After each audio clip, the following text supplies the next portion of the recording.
전도서 8장 1절부터 보십니다. 누가 지혜자와 같으며 누가 사물의 이치를 아는 자이냐? 사람의 지혜는 그의 얼굴에 광채가 나게 하나니 그의 얼굴에 사나운 변하리라. 내가 권하노라. 왕의 명령을 지키라. 이미 하나님을 가리켜 맹세하였음이니라. 왕 앞에서 물러가기를 악한 걸 일삼지 말라 하고자 한 것을 행함이니라. 그의 말은 권능이 있나니 누가 그에게 이르기를 왕께서 무엇을 하시나이까 할 수 있으랴. 명령을 지키는 자는 불행을 알지 못하리라. 지혜자의 마음은 때와 판단을 분별하나니 무슨 일에든지 때와 판단이 있으므로 사람에게 임하는 화가 심함이니라. 사람이 장래일을 알지 못하나니 장래일을 가르칠 자가 누구이랴. 바람을 주장하여 바람을 움직이게 할 사람도 없고 죽는 날을 주장할 사람도 없으며 전쟁할 때를 모면할 사람도 없으니 주민들을 건져낼 수는 없느니라. 오늘 우리 전도서 8장으로 전도서 제2장 부분으로 넘어가게 됩니다.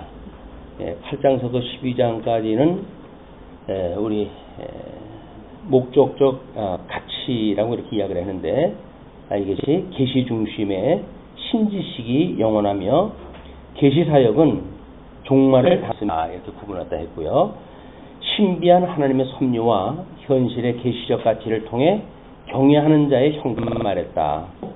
힘보다 나은 지혜와 또 기능보다 나은 지혜를 통해 지혜로운 자의 유익을 말함으로써 신지식만이 목적적 가치임을 말했다. 다음 배울 것으로 더 경고했다.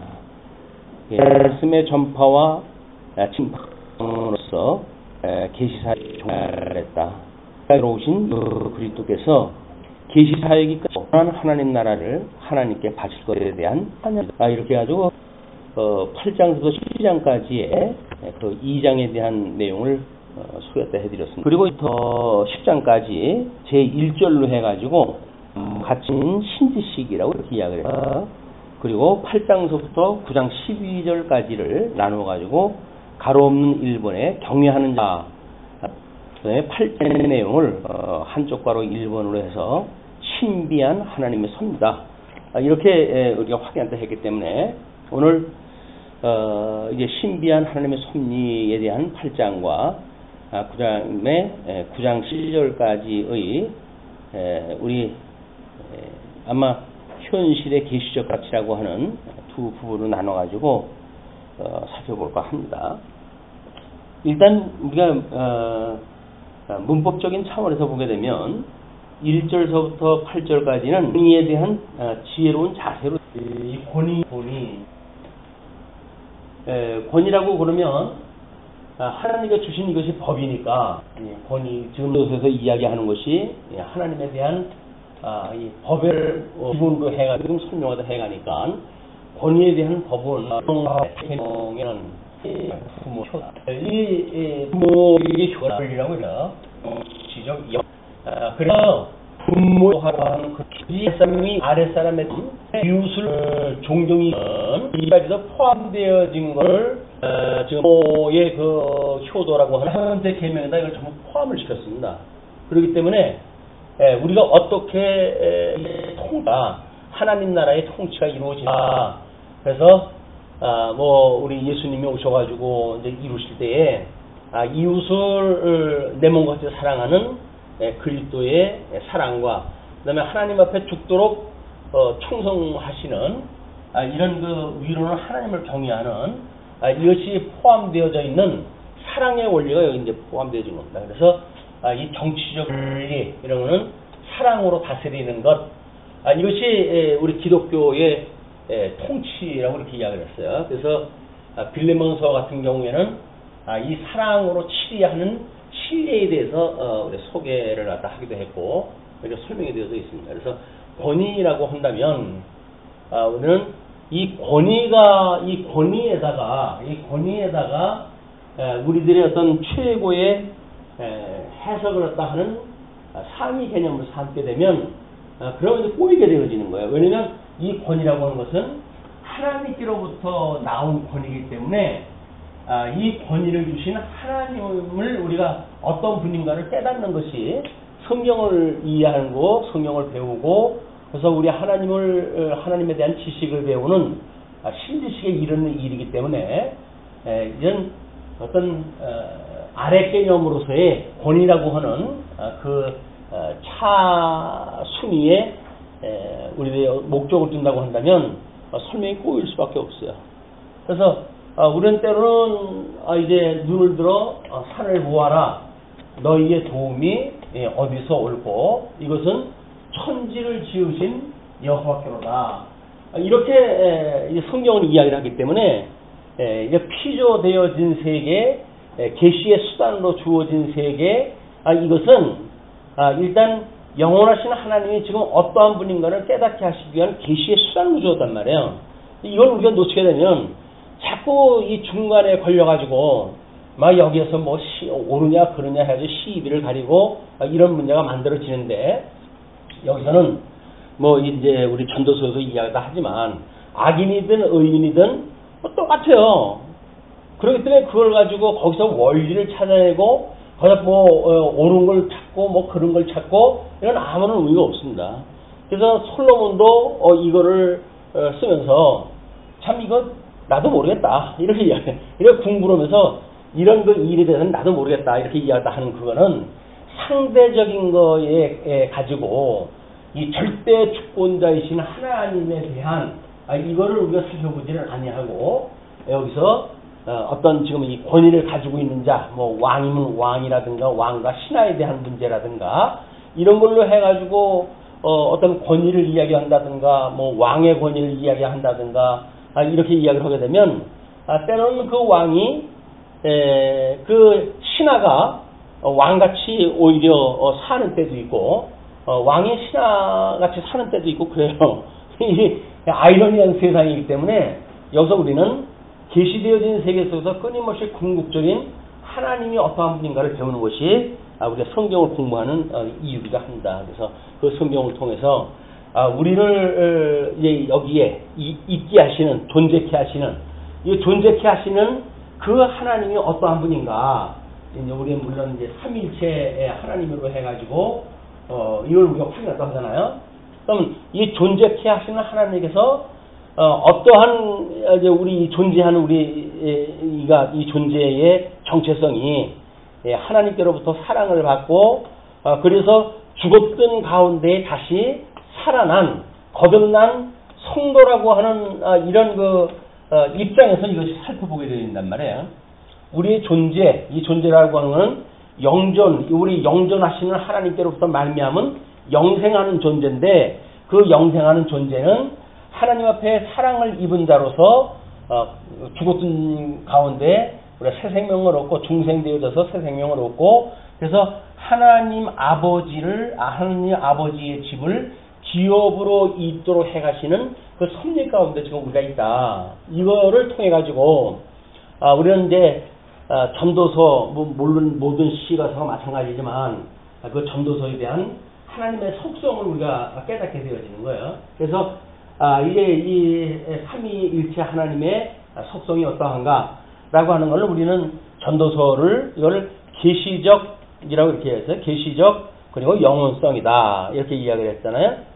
그래서 이 계시적이라고 하는 그거는 우리가 하나님께서 내재적으로 가신 그래서 인간과 공유하는 공유적 속성을 이룰 때 이걸 이야기를 하고 그다음에 이 영원성이라고 하는 거는 초월적 이런 초월적인 속성으로 해가지고 이런 비공유적 하나님만 가지고 계시는 속성이다.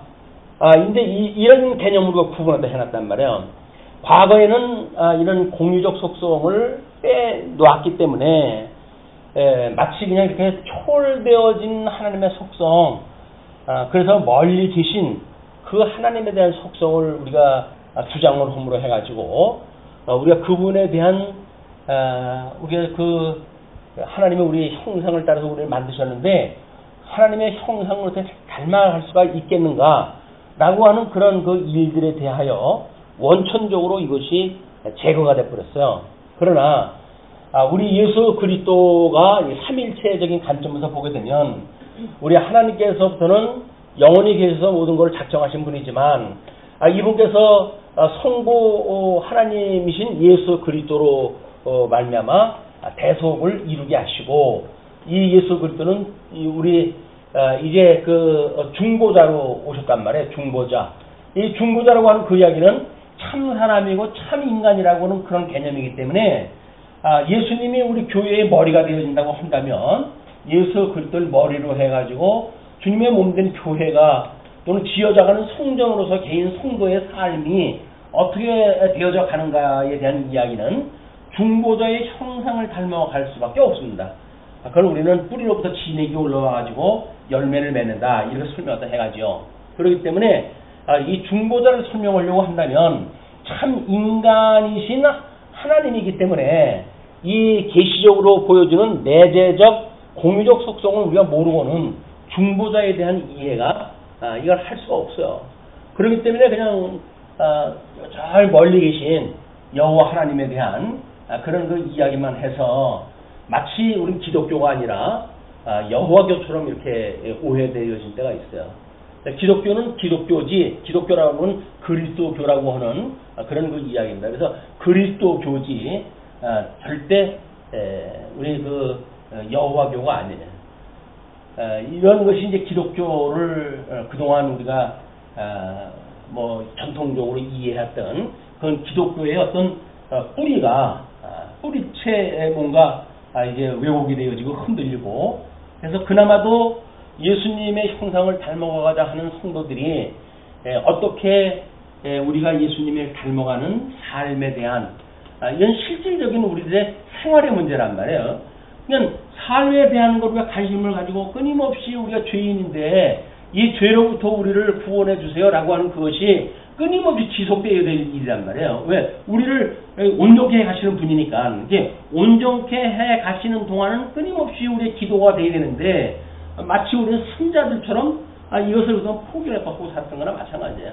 이것이 우리가 성경의 구도를 잘못 짜게 되면 이런 아주 전통적으로 믿음의 선배들이 지켜왔던 것들이 뿌리채 무너지는 그런 그 경우가 있고 그걸로 인해 가지고 우리의 신앙생활도 뿌리채 흔들리게 되어지는 겁니다. 이런 그 문제가 뭐 우리 이제 그동안 나름대로 통속 성경 개론을 통해 가지고 공부를 또 하면서 불식이 되어지고 그러기도 하지만 그러나 한번 배워가지고 정립되어진 거는 그렇게 쉽게 지워지지가 않아요. 이게 우리 아주 골수까지 이제 들어가가지고 쉽게 정리가 되어지고 그러지는 않습니다. 그리고 뭐 다른 이론이 오게 되면 자꾸 이의를 제기하고 싶고 그래서 과거에 가지고 있던 걸 내가 지키고 싶고 이런 문제가 있기 때문에 우리들한테는 매우 충격적인 그런 그 사건인지도 몰라요. 우리가 하나님의 말씀이 사실이 그러한가 하여 말씀을 인해 가지고 확인되지 않으면 그런 과거에 배웠던 어떤 아주 심플하고 그래서 뭐 그냥 나를 주장하기 쉬운 이런 아주 심플한 그런 교리적인 내용을 가지고 쉽게 우리는 우리를 정리해서 생각을 들고 그렇게 치부하고 그렇게 살면 세상 편해요. 뭐 하나님이 다 해가시고 그리고 거기 뭐 나의 삶에 대한 그 문제가 왜 고민을까 하냐 뭐 이런 걸로 이야기가 되어지게 되면 우리는 마치 신선이 되어져요. 그래서 이 땅에 발을 갖다 대지 않고 사는 저 이슬을 먹고 사는 신선같이 돼가지고 이 삶에 대한 문제, 죄에 대한 문제 이로부터 우리는 더 이상은 상관하지 않는 죄 가운데 살아가면서도 더 이상은 그거에 대한 위로도 필요가 없고 또 그거에 대한 어떤 그 구원 악으로부터의 구원을 어떤 해달라고 하는 그런 기도도 필요 없는 성도 아닌 성도의 생활을 하게 되어지는 겁니다. 그래서 우리 지금 이렇게 계시적인 사건을 가지고 전도서를 우리한테 보여준다는 이야기는 지금 이거를 우리 솔로몬의 말기 작품이라고 얘기하잖아요. 그러면 솔로몬의 말기라고 한다면 솔로몬이 앞서 있었던 믿음의 선배들의 어떤 역사, 이스라엘의 역사, 이런 것들이 역사적 배경일 거예요. 그때는 어떤 쪽에는 뭐 우리가 이제 솔로몬하고 정적 관계에 있던 그런 그 사람을 우리가 역사적 배경으로 놓기도 하고 그랬는데, 오늘 이 권위에 대한 이야기를 보니까 그건 적어도 아마 솔로몬의 선왕들에 대한 거에서 정치적 그 배경을 참고하지 않았을까 싶습니다. 그럼 이제 솔로몬의 선왕이 다윗이에요. 그런데 다윗의 선왕이 지금 사울로 되어져 있습니다. 이게 초대왕이거든요. 초대왕으로부터. 그런데 이 권위에 이렇게 승복한 내용을 보게 되면 사울에게 쫓기는 다윗에서 우리는 그 원형을 찾아낼 수가 있어요. 끊임없이 죽이려고 하는데도 불구하고 그렇게 죽일 수 있는, 그 원수를 갚을 수 있는 위치에 있을 때에도 우리 하나님께서 기름을 부은 자다, 그에게 손을 내지 마라 라고 부하들을 설득을 해가지고 살려주는 이런 다윗의 그런 왕이, 이 권위에 대한 하나님께로부터 기름 부음 받은 자, 자기 선왕 사울의 권위에 승복하는 다윗의 정신을 우리가 볼 수가 있기 때문에 거기에 그 두 번째 편에 그렇게 소개했다 해드린 거예요. 지금 전도서 8장 5절로 6절, 명령을 지키는 자는 불행을 알지 못하리라.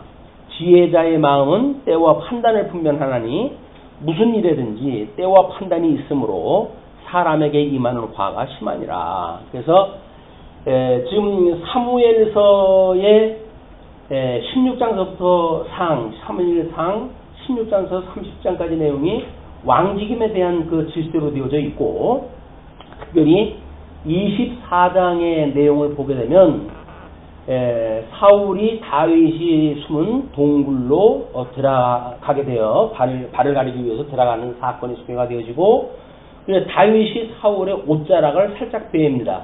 그렇게 해놓고 이제 그 볼일을 보고 사울이 나갔을 때 다윗이 사울에게 자신의 그런 그 진실을 또 호소하지요.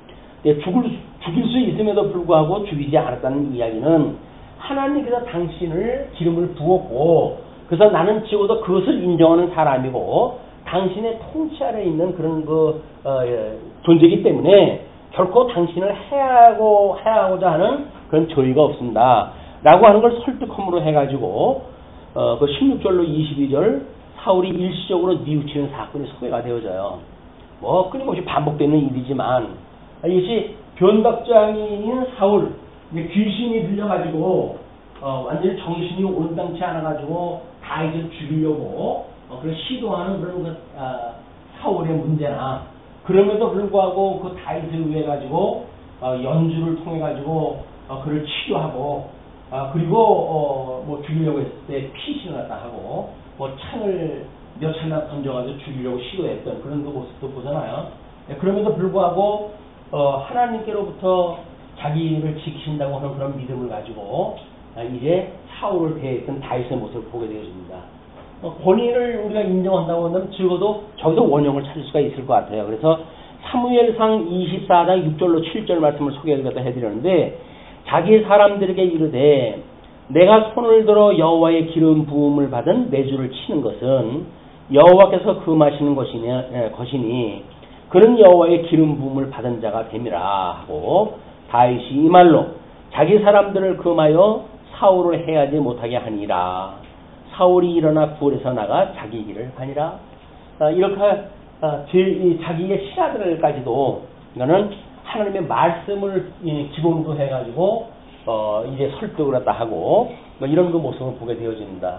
그러니까 우리는 자꾸 이제 이 아래 빠지게 되면 이 계시 세계 속의 어떤 절차 수단 여기에 빠지게 되면 그걸 목적으로 삼는 거에 의해 가지고 이것이 뒤죽박죽이 돼요.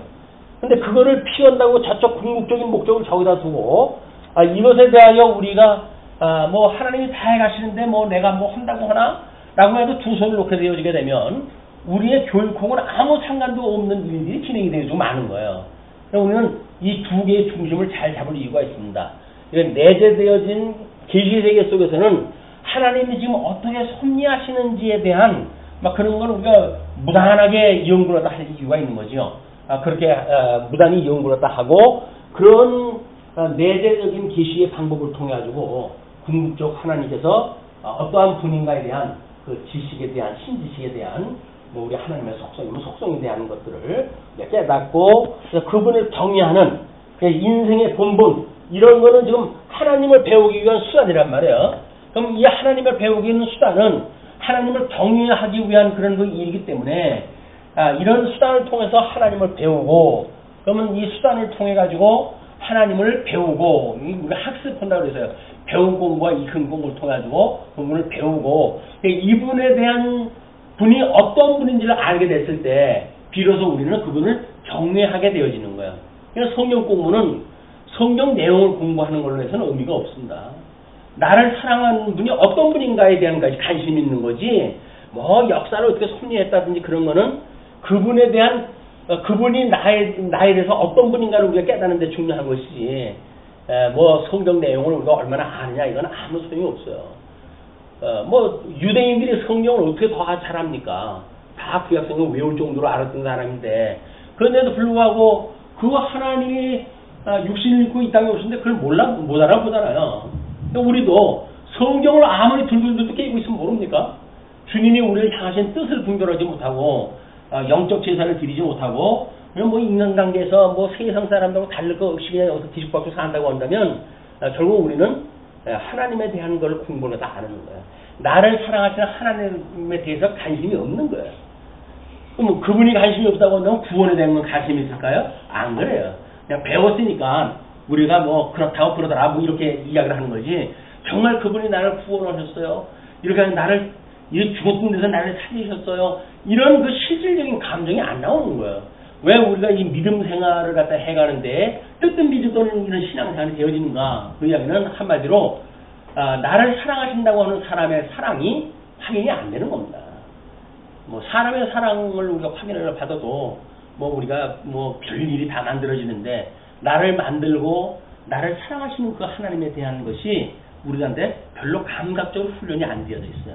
아마 배운 공부는 어떻게 되는지 모르죠. 성경 공부를 통해 가지고. 그런데 그것이 이 공부가 안 된다고 한다면 경건의 훈련, 이 경건의 훈련이 안 된다고 한다면 우리들은 그냥 잠시 뭐 열매도 맺지 못하고 아마 이거 듣고 좋네. 하나님이 나를 사랑한다고 그러니 좋네. 라고 하는 걸로 좋아하다가 인생 끝날지도 모르죠. 그러나 이 경건의 익힌 공부를 통해 가지고 하나님이 나를 사랑하신다고 하는 것을 절실하게 깨닫고 그걸로 인해서 우리가 감격하고 그 은혜로 인하여서 이 세상을 살아가고 그걸로 우리가 어려움이나 환난이 있을 때도 능히 이기고 견디고 그래서 여전히 그 하나님을 바라보고 살아가는 성도의 삶이야말로 우리가 하나님을 경외하는 인생의 본분이다. 그게 뭐 세상 천지 뭐 여기서 잘 되면 뭐가 얼마큼 잘 되고 여기서 못 되면 뭐 얼마큼 못 되겠어요. 근데 그분을 경외하는데 이르지 못하고 여기서 시비 가리는 대로 끝나버리고 만다고 한다면 우리는 예수님 믿는 게 아닙니다. 세상 사람들처럼 그냥 뭐 이해관계에 의해 가지고 시비 가리다 살다가 그냥 가는 거예요. 우리가 그런 인생이 아니다. 적어도 우리는 예수 그리스도로 말미암아 영생을 얻은 이런 그 우리의 존재에 대해서 다시 파악을 하다 하고 우리 어떤 사랑을 받았는지 중생되어진 성도로서 우리의 이 인생의 본분이 뭔지를 깨닫게 되어지는 근본적인 공부가 전도서, 뭐 시가서, 뭐 또는 뭐 모든 성경이 다 마찬가지지만 오늘 이제 우리가 8장을 공부해 가고 있으니까 8장의 내용을 통해서 그것이 확인되었으면 좋겠다. 먼저 그 8장의 내용을 신비한 하나님의 섭리라고 이렇게 이야기했다 했어요.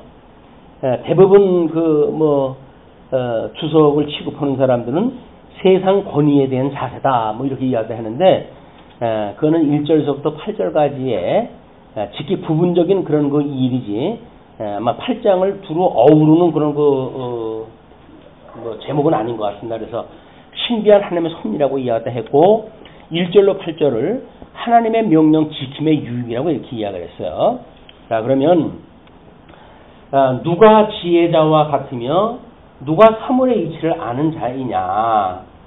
이제 이 세상에 전무후무할 정도로 하나님께로부터 지혜를 받은 지혜자가 지금 이렇게 이야기를 하는 거예요. 그러면서 사람의 지혜는 그 얼굴에 광채가 나게 하느니 하나니, 광채라고 하는 것은 하나님이 영광의 본체가 되어진다고 그랬잖아요.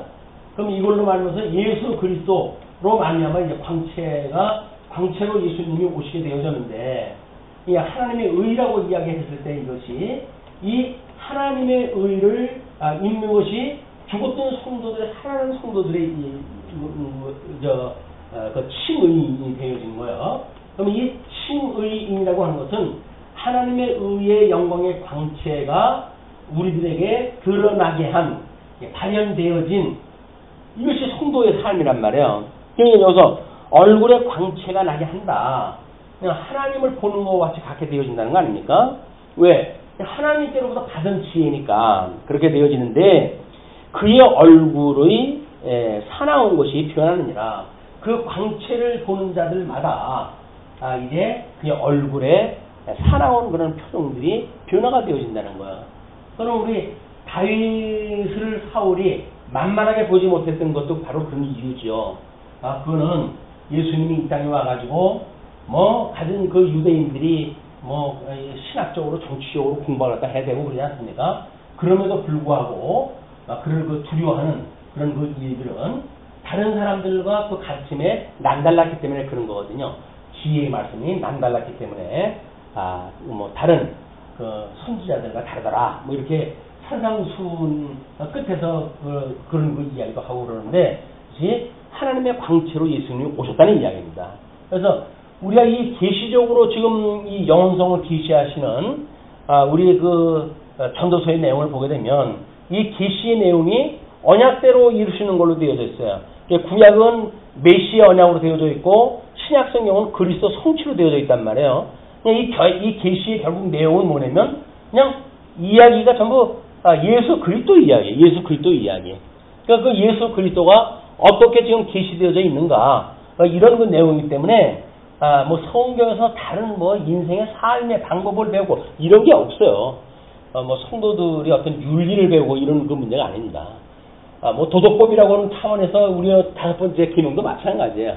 이걸 가지고 우리는 어떠한 하나님에 대한 그 사랑의 원리를 배우는가에 있는 거지, 그걸 지켜가지고 우리가 지키는 어떤 그 지켜야 될 당위적인 이런 것이 도덕법이 아니다. 웨스트민스터도 그렇게 이야기를 해요. 도덕법은 그러면 우리가 지킬 수가 있단 말이냐? 그럴 수 없다. 그럴 수 없다. 모든 그 법이 예수 그리스도로 말미암아 온전하게 되어진다고 하는 걸 이야기다 하죠. 자, 그렇게 하면서 내가 권하노라 왕의 명령을 지키라 이미 하나님을 가리켜 맹세하였음이니라. 그래서 왕이라고 하는 그 이야기는 우리 이제 이 사울 왕을 세울 때 보게 되면 사람들이 전부 가표를 던져가지고 왕이 된 사람 아닙니까? 그의 사람들의 어깨 위에 머리가 하나 더 있을 만큼 대단한 그런 그 건장한 청년으로 해가지고 사람들이 저 사람이면 마땅히 우리가 이제 이 나라를 지킬 수 있는 왕이 될 것이다. 이렇게 해가지고 선정이 되어진 거예요. 우리가 왕으로 이제 세우게 되어진 거예요. 그러니까 하나님을 가르쳐 맹세했다는 이야기는 그 왕을 우리의 지도자로 삼겠다고 우리가 한 거거든요. 그 원리는 예수를 그리스도로 믿는다고 신앙 고백을 또 한다고 했을 때 그게 뭐예요? 결국은 그분한테 순복한다는 이야기는 똑같은 이야기예요.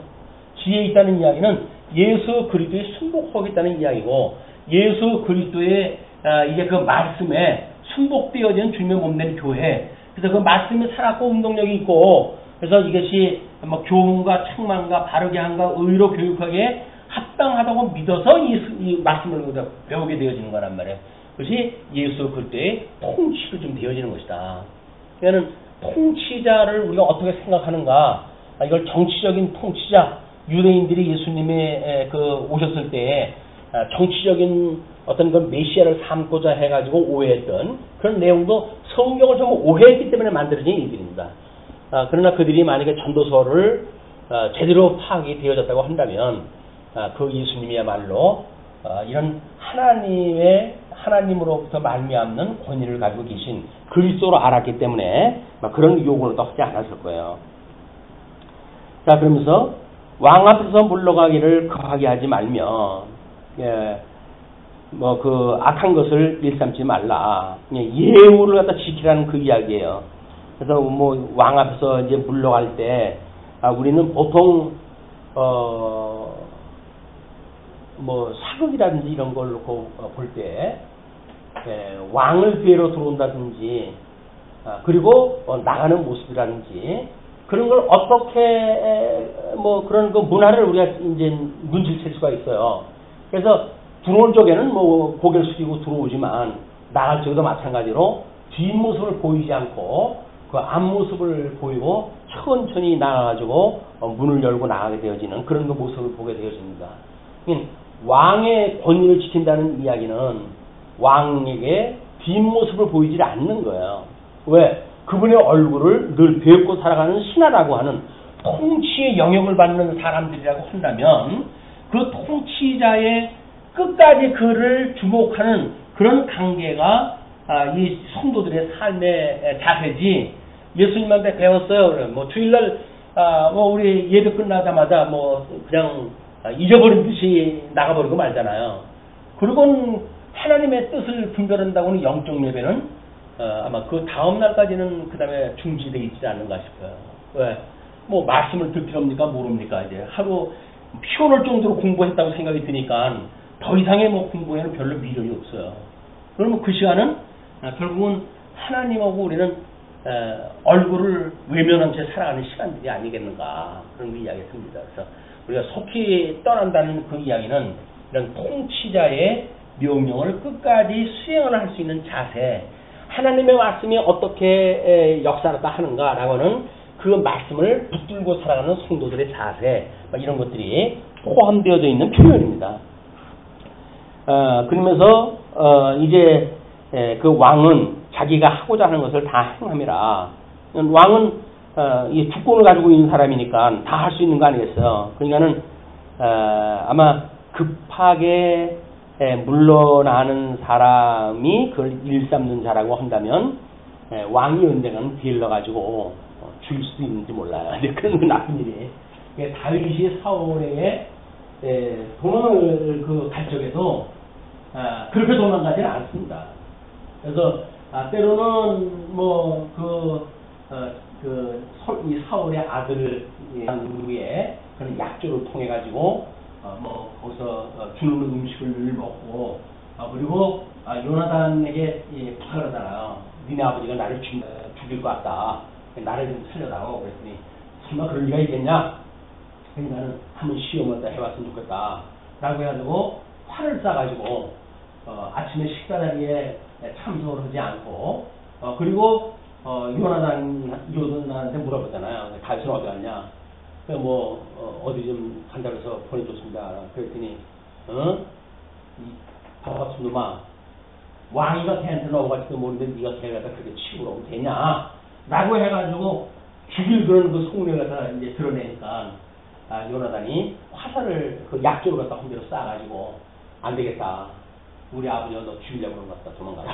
쏴를 죽여가지고 도망가잖아요. 근데 이런 아주 끝까지 확인하고 이 증인을 증상케 하고 그런 연애 이런 그 일들이 되어지는 그런 일이 자기가 뭔가 눈치챘다고 해도 바로 그냥 혼자 해버리고 그러지 않아요. 끊임없이 창을 던지는데도 불구하고 창을 피하고 그리고 그 자리에 이제 머무르고 있게 되어지고 이런 그 모습을 보면 하나님의 절대 주권을 믿고 기름 부음 받은 자로서의 만약에 이 사울을 기름을 부었는데도 불구하고 우리 사무엘이 그를 이제 하나님께서 취한다. 그리고 새로운 왕을 세울 것이야. 그것이 다윗 너다. 이렇게 해가지고 기름을 부음을 받았기 때문에 하나님께로부터 말미암은 권위라고 한다면 지금은 임시로 사울에게 있는 것이지만 그 권위가 곧 자기의 권위가 되어질 걸 알거든요. 그러면 그 하나님을 믿는 다윗으로서는 서둘릴 이유가 없어요. 때가 되면 다 자기 때가 되면 되어지는 걸로 믿어지기 때문에 그러니까 그는 하나님을 믿는 겁니다. 그래서 예수님이 오셨을 때 이제 나를 믿으면 곧 하나님을 믿는다 이렇게 이야기하잖아요. 예수님을 믿는 그런 그 자세가 어떠한 것인지 예수님의 설명도 하신 바가 있습니다. 그러면서 무슨 일이든지 때와 판단이 있으므로 사람에게 임하는 화가 심함이니라. 주권자에게 잘못 비치게 되어지게 되면 바로 이 화가 심하게 되어진다. 사람이 장래 일을 알지 못하나니 장래 일을 가르칠 자가 누구냐? 알 수가 없어요. 솔로몬이 이 사무엘이 솔로몬을 폐했다, 뭐 너한테 기름을 부어가지고 네가 왕이 된다 이야기했다 할 때지만 그 때가 언제인지도 어떻게 압니까? 그러니까 그런 거를 가지고 지금 계시되어진 이 세계 속에 살아가는 다윗의 자세는 그냥 하나님을 믿고 살아가는 수밖에 없는 거야. 하나님을 믿고 살아가는 그런 그 과정을 우리가 보게 되어집니다. 그래서 바람을 주장하여 바람을 움직이게 할 사람도 없고, 그렇죠. 천지를 지으신 하나님 외에 죽는 날을 주장할 사람도 없으며, 자기가 아무리 사울이 자기를 죽이려고 한다고 하더라도 그거를 사울이 주장할 만한 존재가 안 된다는 거예요. 이걸 솔로몬은 아마 이제 사무엘 이 상하를 기록을 하다 했고, 그리고 최고의 지혜자의 왕인 솔로몬의 입장에서 과거의 역사 기록을 왜 안 바꿨어요? 다 설명을 갖다 했죠. 어떻게 지금 역사가 이루어왔고 모세 오경 다 통달을 갖다 했고 막 이런 거. 솔로몬의 입장에서는 사무엘의 글을 읽고 야, 우리 아버지가 이렇게 지혜로운 삶을 살았구나. 그렇게 뭐 나약하고 미친 채 하고 이렇게 살아가면서도 여전히 하나님께서 자기를 사랑한다고 하는 걸 믿고 침을 흘리면서도 그 살아가는 이유가 바로 지혜자이기 때문에 그렇구나. 이걸 깨달았기 때문에 그 다윗에 대한 아마 정지를 기반으로 해가지고 이런 지혜에 대한 이야기를 다 했을 거라고 생각이 듭니다. 그리고 전쟁할 때를 모면할 사람도 없으니 악이 그의 주민들을 건져낼 수는 없느니라. 이 세상에서 이 만연한 어떤 그 왕이 만약에 악행을 저지른다고 한다면 그것이 결국은 지금 악이 만연한 세상 아니에요. 악이 만연한 이런 그 세상에서 여기서 하나님의 백성들을 건져낼 수가 없는 거예요. 그때는 악한 때는 다 엎드려가지고 하나님 앞에 기도하는 수밖에 없는 겁니다. 자, 그리고 이제 9절서부터 13절을 보시게 되면 의인을 핍박하는 악인의 말로에 대해서 이야기를 했다 해요. 내가 이 모든 것들을 보고 해 아래에서 행하는 모험을 두고 살핀즉 사람이 을 주장하여 해롭게 할 때가 있도다. 아까는 죽임을 주관하는 자가 없다 그랬잖아요. 사망을 주장하는 자가 없다고 했는데도 불구하고 여기서는 뭐라냐면 사람이 사람을 주장해가지고 해롭게 하는 때가 있다. 또 이렇게 이야기를 해요.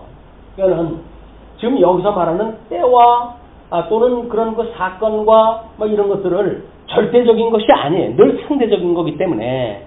그러나 아까 이야기했던 다윗이 믿어왔던 그것은 하나님이 그렇게 섭리한다고 하는 걸 믿었기 때문에 그거는 사람이 주장할 수 있는 것이 아니에요. 그러나 만약에 악이 만연한 세상이라고 한다면 당연히 거기에서는 사람이 사람을 주장하는 일이 있고 그래서 사람을 해롭게 하는 때가 있다. 그런 그 이야기를 다 하는 겁니다. 그런 후에 내가 본즉 악인들은 장사 지낸 바 되어 거룩한 곳을 떠나 그들이 그렇게 행한 성읍 안에서 잊어버린 바 되었으니 이것도 헛되도다. 아무리 악한 세상에 뭐 대단한 걸 했다고 하더라도 결국 시간이 가면 죽을 수밖에 없어요. 그 죽고 땅에 묻힌다고 한다면 다른 사람들은 다 잊혀져 가는 거예요. 그래서 제일 불쌍한 여인은 잊혀진 여인이라고 그러죠.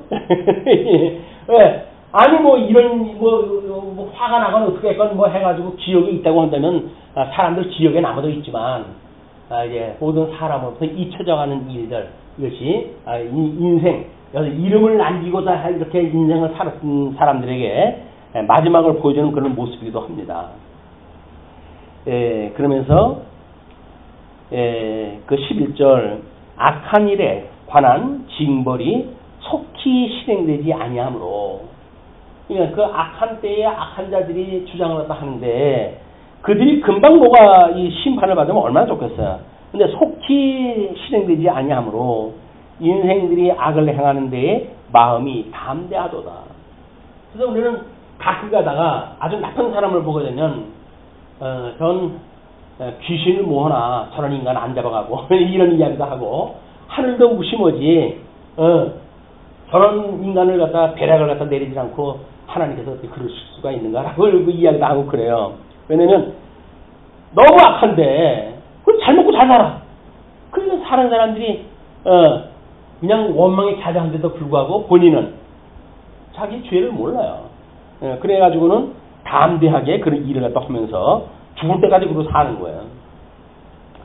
죄인은 100번이나 악을 행하고도 장수하거니와 또한 내가 아노니 하나님을 경외하여 그를 경외하는 자들은 잘 될 것이요 악인은 잘 되지 못하며 장수하지 못하고 그날이 그림자와 같으리니 설사 악을 행하고도 장수하는 일이 있거니와 내가 또 아는데 그런 그 일만 있는 것이 아니라 내가 아는데 하나님을 경외해서 그 경외하는 자들이 잘 될 것을 내가 알고 뿐만 아니라 악인은 잘 되지 못하여 장수하지 못하고 그날이 그림자와 같으리니 이는 하나님을 경외하지 아니함이라.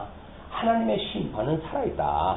하나님의 그런 그 심판이 임하기 마련이다 라고 하는 그거를 이야기를 했다 해서 이거 하나님이 있긴 뭐가 있냐, 이 세상 뭐 수단 방법 가리지 않고 잘 먹고 잘 사는 게 장땡이지 라고 사는 사람들이 요즘 것처럼 하나님이 없다고 하는 세상 속에서는 만연한 세상 아닙니까? 지금 악이 관영하고 요즘은 뭐 드러나는 게 전부 뭐 적폐 그런 거 일로 드러나니까 뭐 대장 부인이 병사를 갖다가 마치 자기 몸종 부리듯이 그렇게 뭐 하는 일들이 드러나질 않나. 완전히 요지경이에요, 요지경. 뭐 조금 고난만 가지고 있어 완전히 지네 그냥 밥으로 삼고 이렇게 하는 그런 그 인생을 요즘이니까 우리가 그걸 못 두고 삽니다. 얼마 전까지는 뭐 쉬쉬하면서 밑에서만 돌던 이야기들이에요. 이제는 온천에 그런 그 이야기가 드러나는데 그런 때 우리가 살고 있다. 근데 그걸 타산지석으로 삼아가지고 과연 우리는 그 어떠한가라고 하는 성찰의 기회로 삼는 것이 지혜자들이 마땅히 해야 될 일이라고 보여집니다. 하나님의 선한 뜻은 무엇이고 그 뜻을 분별하고 살아가는 성도들의 삶을 어떠해야 되는지 이것이 우리가 소위 말하고 있는 실천신학적인 적용의 문제예요. 하나님께서 이렇게 하신다고 한다면 이걸 말씀을 깨닫고 살아가는 성도들에게는 그 말씀이 교훈이 되어져서 바르게 하고 의로 교육하기에 합당한 말씀으로 역사할 것이다. 이걸 믿게 되어야 된단 말이죠. 자, 그러면서 이제 14절서부터 15절 보시게 되면 하나님은 실학과 수고를 함께 주신다고 이렇게 이야기를 해요. 세상에서 행해지는 헛된 일이 있나니 곧 악인들의 행위에 따라 벌을 받는 의인들도 있고 의인들의 행위에 따라 상을 받는 악인들도 있다는 것이라. 뒤죽박죽이죠. 악인들의 행위를 따라 가지고 벌을 받는 의인들이 있어요. 이 세상에서는 악한 주권을 가지고 있는 자에 의해서 벌을 받는데 그 벌을 받는 자가 하나님께서 보시기에 의인이에요. 또는 의인들의 행위에 따라 상을 받는 이 하나님의 그 은혜를 깨닫고 그래서 통치에 이르게 된 다윗도 상을 베풀면서 살아가는데 그 상을 받는 자 중에는 악인도 있다는 거예요. 그냥 사람이 이 속을 알아볼 수가 없기 때문에 이런 그 현상이 일어날 수밖에 없고 내가 이르노니 이것도 헛되도다. 사회 정의를 구현하고 뭐 이러고 이야기를 하는데 역대 대통령들이 정의 실현하지 않겠다고 한 대통령들이 없어요. 뭐 이번에 또 뭐 군대 이제 그런 그 별 4개짜리가 그 엉뚱한 짓을 했다 하니까는 우리 뭐 국방부 대변인이 이야기를 했더라고요. 장병의 어머니들이 보내고 싶은 군대, 장병들은 오고 싶은 군대를 만들기 위해서 최선을 다하겠다고. 그때는 아침에 어떤 뉴스 해설자가 그러더라고요. 저에게 몇 년 전에 똑같은 이야기 했어요. 맨날 그 얘기. 그때만 지나가면 뭐 다 잊어버리다. 그런 자들한테 뭘 기대를 합니까? 우리가 비록 이런 세상에 살 때 우리는 하나님을 경외하고 살아가는 수밖에 없어요. 그리고 믿는 것과 아는 것이 하나 되는 성도가 있다고 한다면 이웃을 내 몸과 같은 사랑을 하면서 여기서 우리 하나님 나라를 배우고 익히는 이것이 제일 지혜자들이 살아갈 일이지. 뭐 그걸 가지고 세상에서 뭘 가르친다고 해서 세상 사람들이 바뀌기를 하겠습니까? 소용이 없어요. 요즘은 사회구원 쪽에서 이렇게 어떤 그 전략을 피는 분들 보게 되면 교회가 마치 세상에 가가지고 세상을 변화시켜야 된다고 그러는데, 아니 세상을 왜 변화시켜요? 변화시키는 건 지네가 변화가 돼야지. 하나님께서 지금 해가신 일이 뭔지 모르는 거야. 그것이 이스라엘 보십시오. 변화는커녕 완전히 엉망진창이 돼버리고 말잖아요. 그거는 하나님께서 절대 주권적으로 해가지고 하나님 나라를 세우신다고 하는 걸 보여주는 일인데, 이 교회가 겉멋이 들어가지고 지네들이 세상을 다 변화시켜 간다고 하니까 엉뚱한 짓을 다 하는 거예요. 또 사실 그 일도 아니면 뭐가 합니까? 성경을 배울 일이 있어요? 뭐가 있어요? 그 일자는 뭐예요? 예수를 믿는다고 하고 교회를 출석을 한다는데 할 일이 있어요, 이게. 그 일에도 해야 될 거 아니겠어요? 저 교회는 그래도 이웃 주민들하고 함께하는 교회. 그래서 저 교회 같으면 세상으로도 칭찬받는 교회. 세상으로부터 칭찬받는다고 하면 그 교회는 오해 여지가 있어요. 세상이 미워하는 교회가 돼야지. 세상에 대해 죄인들아! 라고 해가지고 그들의 죄를 지적했다 하는데, 누가 좋아해요, 좋아하기를. 이 사탄은, 뱀의 자식들아 해가지고 경제를 갖다 해결 판인데. 그런데, 어떻습니까? 다 우리 죄인인데요, 우리가 죄 안 짓고 사는 사람이 있나요? 그래가지고 마땅히 죄 짓는 거를 당연하게 여기주는 일들이 이제 만연되어지고, 그들을 구원한다고 해가지고. 사탕발림의 이야기, 귀에 듣기 좋은 이야기 해가지고 하나님의 일을 하는 거 아닙니다. 하나님의 말씀을 그냥 선포를 해야 돼요. 그것이 저주의 말은 그냥 선포해야 돼요. 근데, 이거 들으면 또 우리 김집사 오해하지 않을까? 라고 해가지고, 그걸 또 이렇게 오른쪽으로 한 클릭 이렇게 옮긴다? 그럼 이 집사 시험 받지. 절대 객관적인 진리의 말씀이 선포가 돼야지, 김집사가 오해받을까 어렵다 해도 오른쪽으로 돌려놓으면, 왼쪽에 있는 사람이 그 말 듣고 시험에 안 들겠어요? 시험 드는 거예요. 어쩔 수가 없어요. 사람을 보고 이 말씀이 전해진다고 한다면 시험 걸 수밖에 없어요. 절대적인 하나님의 말씀을 통해 가지고 하나님이 어떠한 분인가, 나를 사랑하시는 그분이 어떤 분인가. 아니 사랑하는 사람을 만나도 그분이 어떤 사람인지 궁금하잖아요. 나를 사랑하는 저희는 혈액형이 뭘까, 성은 뭘까, 이런 거 알고 사교하는 거 아닌가요? 근데 하나님이 나를 사랑하고 죽었던 나를 살리셨다고 그러는데 그분에 대해서 관심도 없어. 이거 먹을 거 하나 주시고 그냥 그러셔. 내가 다른 거 원하는 것도 아니요. 이렇게 사랑한다고 하면 사랑 관계가 아니에요.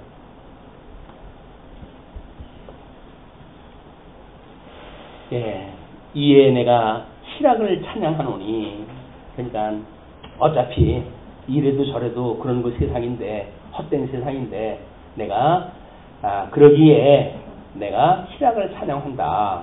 이런 까닭은 이는 사람이 먹고 마시고 즐거워하는 것보다 더 나은 것이 해 아래에는 없습니다. 계시되어진 세계 속에서, 하나님이 없다고 하는 세계 속에서, 악이 만연한 세계 속에서 여기서는 그저 짐승처럼 먹고 사는 게 인생인 거예요. 그렇잖아요. 우리 짐승처럼 이 영이 죽었으면 똑같은 인생들인데 거기서 뭘 다르게 차별을 갖다 할 거 있어요.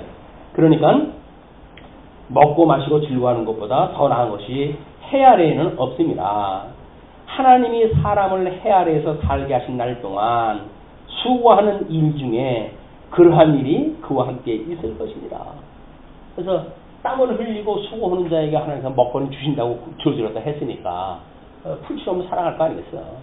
땀을 흘려가지고 맛있는 걸 먹고 그렇게 살아간다고 한다면 그런 그 일들이, 수고하는 일 중에 그런 그 일이 있을 것이니 너희들은 먹고 마시고 즐거워해라. 하나님도 모르고 살 거야. 그냥 하나님을 믿는다고 그러면서 여기서 이 하나님하고 제대로 관계를 맺지 못하는 사람들은 불쌍하게 짝이 없는 사람들이에요. 다른 사람들은 믿지 않으니까 지가 하고 싶은 거 다 해버리잖아. 근데 예수 믿기 때문에 하고 싶은 것도 못해. 그러면서도 또 하나님의 마음에도 안 들어. 하나님 잃어버리고 세상 인생 그냥 지나가고 평생을 여기서 금식을 갖다 해가고 절제를 하면서 그렇게 살아가는데 하나님이 볼 때 나중에 넌 누구냐라고 그러면 기가 막힐 거 아닙니까? 아니 하나님, 내가 하나님과 그렇게 살아가는데 저를 모르셔요? 다른 사람은 몰라도 하나님은 나를 알아줘야 되는 거 아닙니까? 도무지 모르겠다. 도무지 모르겠다. 16절로 17절 신비한 하나님의 섭리입니다. 내가 마음을 다하여 지혜를 알고자 하며 세상에서 행하지는 일을 보았는데 밤낮으로 자지 못하는 자도 있더라. 세상에서 행해지는 일을 갖다 봤는데 그것도 마음을 다하여 지혜를 알고자 해가지고 그 지혜자인 솔로몬이 그런데 밤낮으로 자지 못하는 자도 있어요.